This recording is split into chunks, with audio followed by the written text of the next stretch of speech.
isn't ready like later. Matt, I've already hit record. Okay. Oh, okay. So no obscene gestures? Yeah, probably not. Hey, everyone. It's Paul Kirch. Welcome to Unfiltered. This is our weekly discussion on marketing and sales. Matt Zalewski, who is the founder of the Perception Management Bureau, and Paul Kirch, the host of Boss Academy Radio. That's me. So we want to thank you so much for tuning in and checking us out. So Mark and I just decided, you know what? We talk weekly anyway. We try and hold each other accountable. So let's just get out here and have just a nice casual conversation and kind of explore some different topics. And as you saw from the beginning of this, we're awful formal with this show.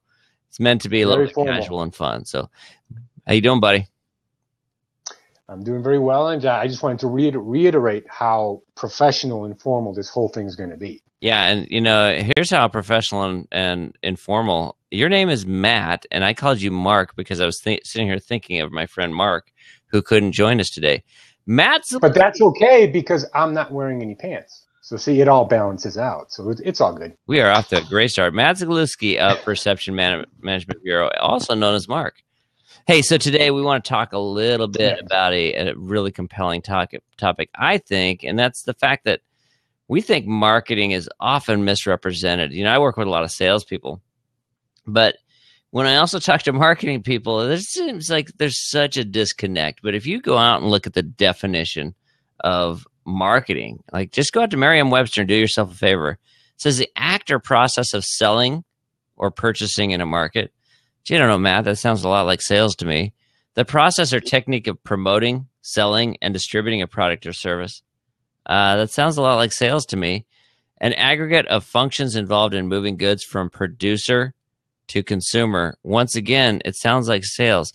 So why do we live in this world where people see marketing and sales as such vastly different things? If they ever took the time to really look at the definition of it and how it's really defined, and really the practice of it, we'd realize that there's more synergy between sales and marketing than there is disconnect. But a lot of organizations treat it as if they're like this polar opposites. Oh, absolutely. But I also think that the separation occurs because sales is usually done one-on-one, right? You can do sales one-to-many or one-on-one. And I think marketing is somehow mentally, people have quantified it in a whole separate area, and they don't correlate the two. But I would take it a step further and say that, you know, if you really want to break down marketing and sales and even advertising, what it is it's a form of mental influence and mental manipulation of the other individual. And the word manipulation, people will freak out when they hear it. They're like, oh my God, he said manipulation. Manipulation doesn't mean that it's necessarily bad. It can be, but manipulation is just the handling of whatever it is that you're doing. And in sales and marketing, you want to modify or have someone achieve a certain type of perception of what you're talking about. So you could, in effect, manage their perception. But sales is basically present at every step of the way, whether it's marketing, advertising, promoting. Ultimately, you're trying to achieve the goal of an individual, number one, being aware of what you're doing and how you're doing it, and then ultimately making a purchase. It may not be immediate, it might be later, it might be much later, but ultimately it's for that money to exchange hands, right? It's a transaction, and that's what we're all pursuing via sales, marketing, advertising, any other type of influence categories. Yeah, you know, and I think it's the packaging too. You think about marketing. Marketing tends to be associated with at least much more artistic. It's much more focused on, you know, creative writing, creative pictures, creative videos, and sales is this, you know, it's like, you know, caveman style of out there beating people over the head, getting them to buy things when that's not reality.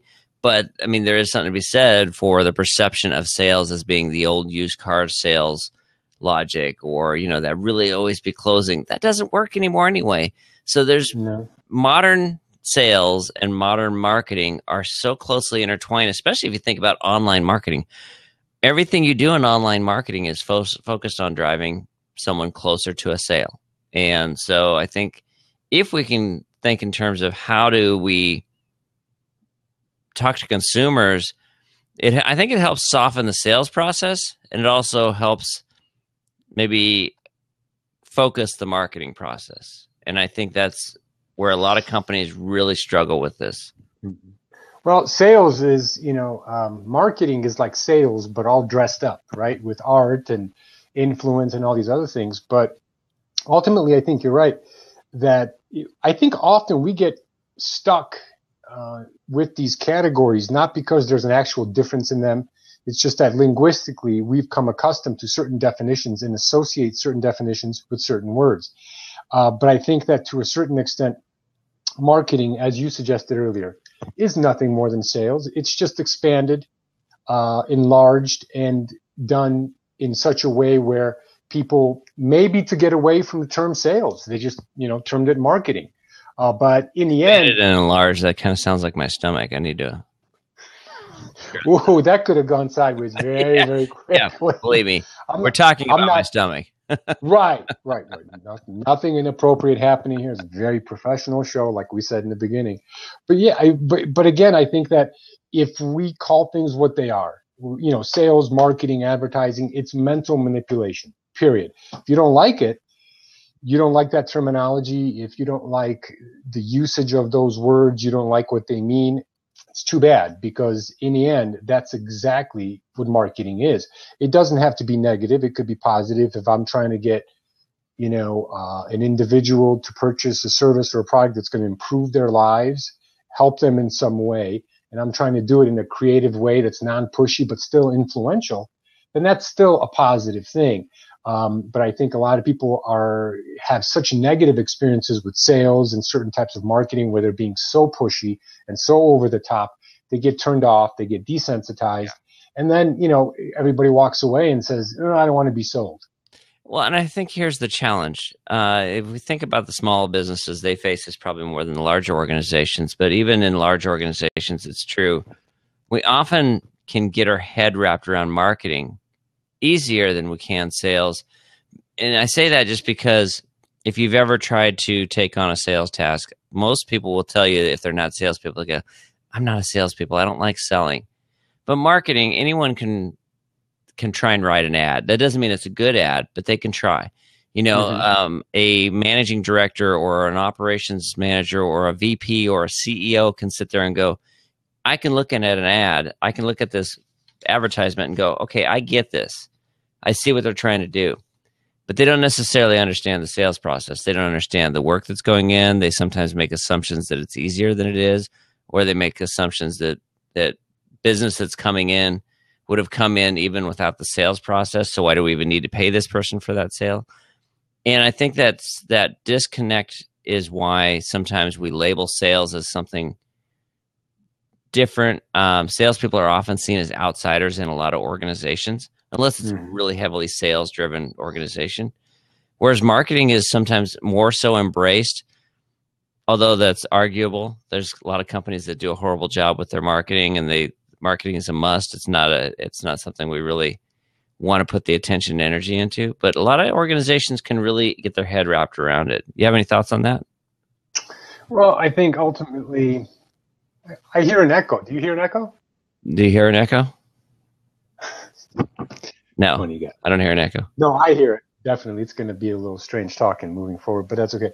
The separation of sales is, it's kind of, what I find ironic is that in Western culture, specifically the United States, which was basically built on the concept of sales, right? I mean, everything that you own, everything that I own was in one way or another either sold to us or sold to a vendor or a retailer that we purchase from. So everything occurs because of sales. The growth of our economy occurs because of sales, because of marketing. The growth of Apple and companies, your company, my company, all of that stuff has to do with sales and marketing.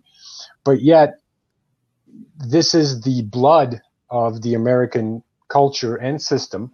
But yet what I find interesting is that there's such a disdain for marketing and sales and so on and so forth. But yet it's such a pivotal component of our society. And I think it's that disdain that carries over into certain organizations, like you mentioned, concerning where certain salespeople are very much outsiders.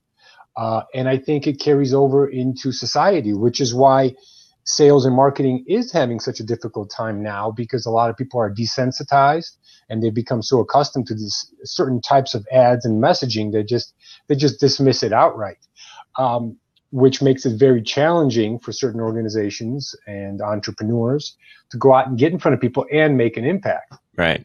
But I think it all plays into, what you said. Okay, let's take a kind of a productive approach to this. Then let's assume that the people out there listening to this might be entrepreneurs.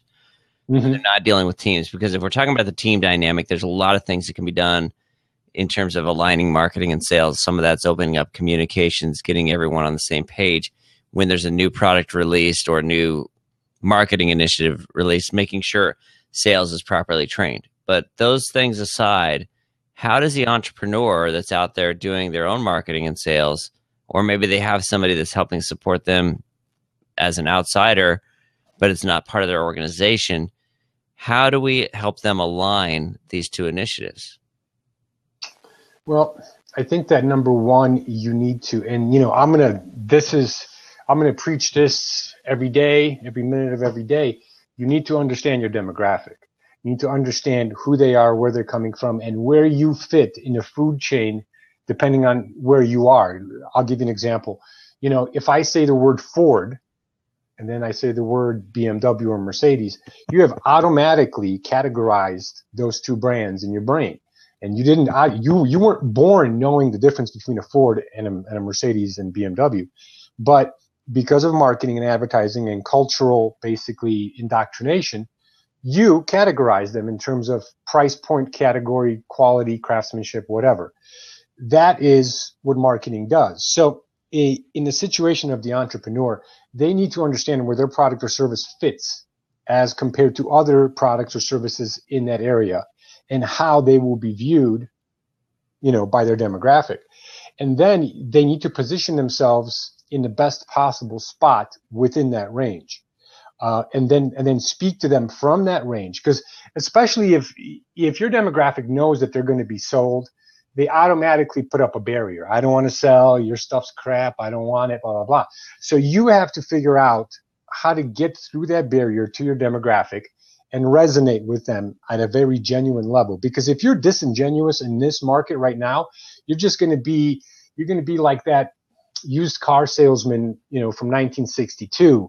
Right. You're going to be entertaining for a moment. They'll be like, look at this guy, but you're not going to make any headway. Yeah, but do I get one of those sweet plaid jackets? Oh yeah, but and you got to get a gold chain. The gold chain. Okay, so here's the thing. I don't have chest hair. Friday, I have a little bit, but not much. But I mean, if I can get one of those plaid jackets and a gold chain, I think I'm in.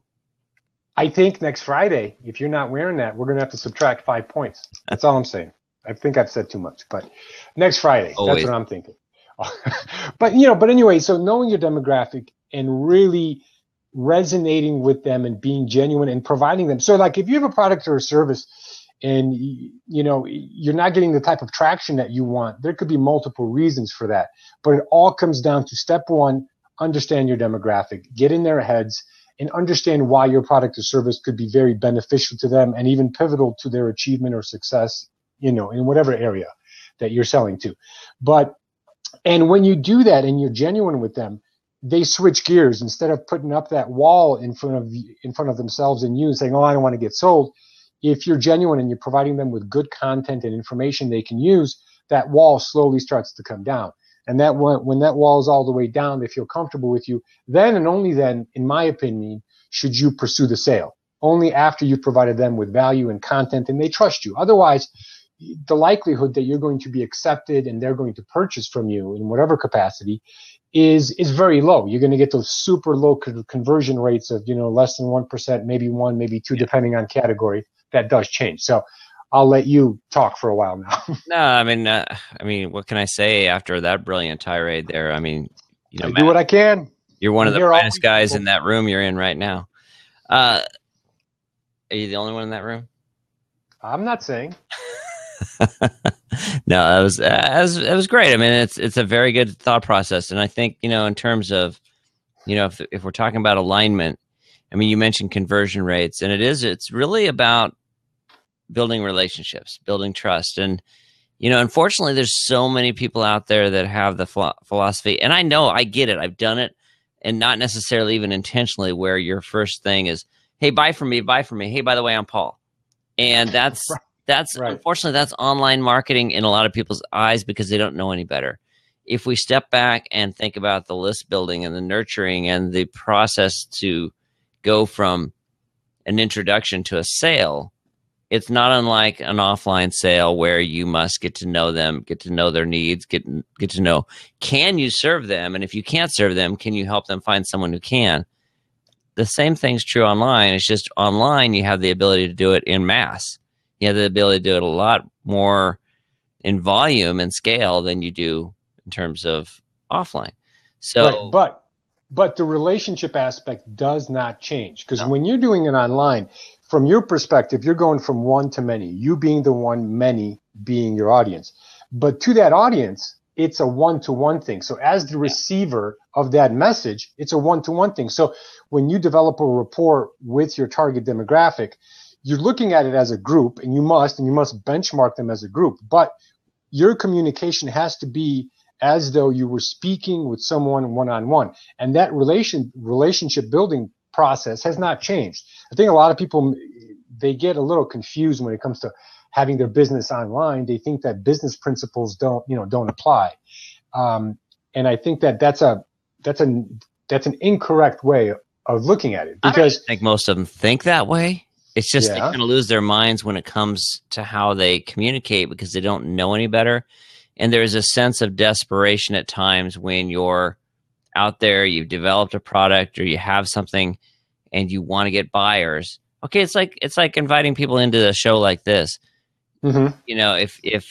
If you have like a sense of urgency to get guests on or to get followers, sometimes you go into desperation mode and you don't approach it the right way. If you step back and say, okay, I'm going to schedule this.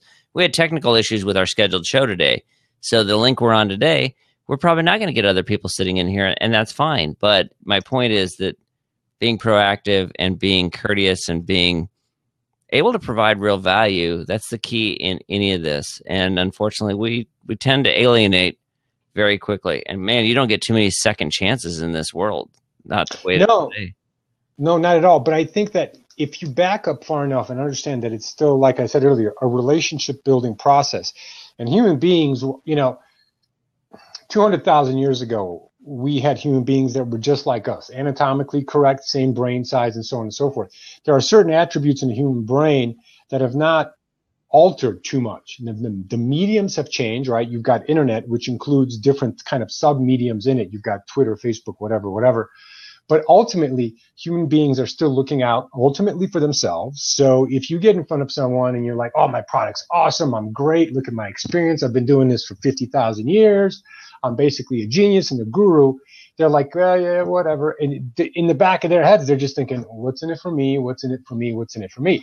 And there's nothing wrong with that. I think that you should start off with that and say, look, if you have this problem, I can fix it by doing this. And this is, that's essentially marketing and sales in a nutshell. Obviously, linguistically, it's easy to say those things. It's a three component type of system, but underneath those words, there's a lot of work and effort that goes into understanding your target demographic. But you have to make it about them, and you can't shove stuff down their throat because they have ample distractions, and they're just going to run away from you. Right. And I think that there's nothing worse than a pressured entrepreneur or a business owner who has to make sales. That type of mindset, as applied to marketing, sales, or advertising or whatever, is going to create the plan is going to be very, very aggressive, and it's going to alienate. So it's going to accomplish the opposite of what's really needed. So what you need, that's why I always suggest that when you're looking at your own marketing plan, you don't look at it from your perspective. You write it all as a conversation with one individual from their perspective. You're talking to one person, you're trying to help them. But unfortunately, like you said earlier, a lot of entrepreneurs they may be brilliant in their area of expertise, but when it comes to marketing, they really don't understand. And when you tell them, sometimes, I use the word manipulation all the time just because I like irritating people. Because I'll say manipulation and they hate it, but everything else I say on either side of the word manipulation, they're like, wow, that makes sense. So I just like screwing with people. But anyway, so it's just come to terms with the fact that you will be modifying someone's perception. You will be manipulating their mentality and what they're thinking about. But that's not necessarily a bad thing, especially if you have a valid service or product that legitimately helps people. And if you don't have one, get one. Well, and I think that's the difference in the way, perspective. You think about the word manipulation. Manipulation, the first inclination is it's a bad word. But if we go back to the definition of marketing, the first definition of marketing would not be sales in someone else's eyes. But if you look at the true definition of marketing, it really does have a deep affinity and connection to the sales process. It's just how we label it. So, manipulation doesn't necessarily have to be a bad thing. No, it's not. But I think a lot of people do see it that way. Yeah. And I think that turns them off to certain things that are very effective that they could be doing for their business. But, they'll say, well, I don't want to be pushy. Manipulation does not mean that you're pushy. If you're being pushy, that is the direct result of not understanding your demographic. If you feel like you're being pushy, take a step back and say, okay, would I want to be treated this way as a potential prospect or customer? Would I want the same thing, mailed to me over and over again until I opt out of the list? Of course not. There are systems in place right now where you can dynamically adjust what your prospect sees based on their past behavior. And that type of capability has been kind of perfected in probably in the last 36 months or so. Before that, it was very difficult to do that. But so it's getting easier and easier to make the experience very individual. Yeah, well, you think about retargeting. How many times do you go on a website and all of a sudden you have an ad come up for something you looked at on Amazon 2 days earlier or you did a search for, and it feels like a little big brother. It feels like, when I used to see it, I would be, wow, what a coincidence. I was just thinking about Jeff Walker's event, and now I'm seeing his ad. But, exactly. Or like I'm on CNN, and there's edible underwear right there. How did they, I didn't know that they advertised on there. But retargeting, gotta eat. very good guy stuff. has to eat, come on. Hey, ooh, nice one. Well done. All right, I'm gonna chalk one up for Paul. Well done. Good placement. All right, Matt. Well, this has been fun. I think that the idea of aligning your sales and marketing process and getting that mindset that they're closer to the same than they are different is something that really helps from a mindset of, as I'm writing my ad copy, think in terms of how am I going to drive these people to ultimately buy. I'm not saying your ad copy has to be sale, sale, sale, but how am I going to take them through that process? And once you start thinking in terms of sequencing and how you're going to lay it out, you realize that you're really trying to drive revenue. That's what it's all about. So I appreciate everyone coming out and listening today. Anything you want to say to close? I'm just surprised is our time up already? Man, it's been 30 minutes. Get out of here. I don't believe you. I don't know how to read analog time, so I don't know. I have to take your word for it. Do you want to keep talking? No, I'm kidding. We got more to say. Good. I think we covered this. I think we covered this pretty well. I think we should revisit it again because, like last week's influence, right? Yeah. We talked about influence. It's a massive, massive subject. Just like the similarities or the fact that sales and marketing are technically the same thing. They're the same side. They're different sides of the same coin. So I think that to approach them exclusively separately and to think of them in separate silos, I don't think will be effective, and I don't think will produce.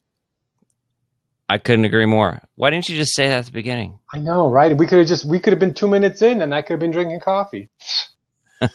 I swear. I blame you, Paul. It speaks volumes about your Friday afternoons that's your choice of. I know, but this time I did get to throw in the edible underwear, and that's tough to do in a marketing show. So It is, and I know that you've been wanting to do that since I've met you. In fact, that was one of your dreams. Check it off your bucket list. Oh yeah, that's the other one. All right, I'm going to check it off right now. All right, good stuff, man. Thanks, Paul. To another episode of Unfiltered. Matt Zalewski, founder of Perception Management Bureau, and Paul Kirch, the host of Boss Academy Radio. Thanks again. Have a good one.